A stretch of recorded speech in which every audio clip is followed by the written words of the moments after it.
నమస్కారం. ఈతరం భారతం న్యూస్కి స్వాగతం. ఖమ్మం ఎంపీగా భారీ విజయం తర్వాత రామసహాయం రఘురామరెడ్డి మాట్లాడుతూ, ప్రజలారా మీ రుణం తీర్చుకుంటానని, ఉభయ జిల్లాల ప్రజలు ఎంతో ఆదరించి గొప్ప విజయాన్ని అందించారని, ఖచ్చితంగా విశేష సేవలతో ప్రజల రుణం తీర్చుకుంటానని కాంగ్రెస్ ఖమ్మం లోక్సభ ఎంపీగా గెలుపొందిన రామసహాయం రఘురామరెడ్డి అన్నారు. నమస్కారం. నేను మీ పొంగులేటి సీనను, తెలంగాణ రెవెన్యూ, హౌసింగ్, సమాచార శాఖల మంత్రిని.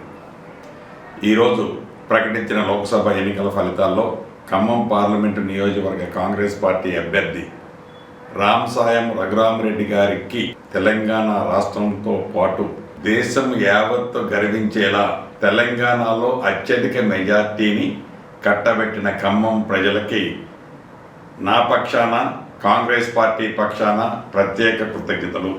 4,70,000 పైచీలకు మెజార్టీతో చరిత్ర సృష్టించిన ఈ గెలుపులో భాగస్వాములైన ఖమ్మం పార్లమెంటు నియోజకవర్గ కాంగ్రెస్ పార్టీ ప్రజాప్రతినిధులకు, నాయకులకు, కార్యకర్తలకు, నా అభిమానులకు మరియు సహకరించిన పార్టీలకు పేరు పేరున అభివందనాలు.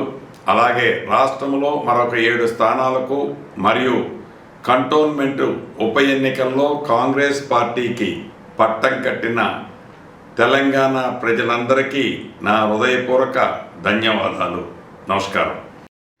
లోక్సభ సాధారణ ఎన్నికల్లో ఖమ్మం లోక్సభ నియోజకవర్గ ఎంపీ అభ్యర్థిగా గెలిచిన రామసహాయం రఘురామరెడ్డికి ఎన్నిక సర్టిఫికెట్ను రిటర్నింగ్ అధికారి జిల్లా కలెక్టర్ విపి గౌతమ్ మంగళవారం ఖమ్మం రూరల్ మండలం పొన్నేకల్లోని శ్రీ చైతన్య ఇంజనీరింగ్ కళాశాలలో ఏర్పాటు చేసిన కౌంటింగ్ కేంద్రంలో అందజేశారు.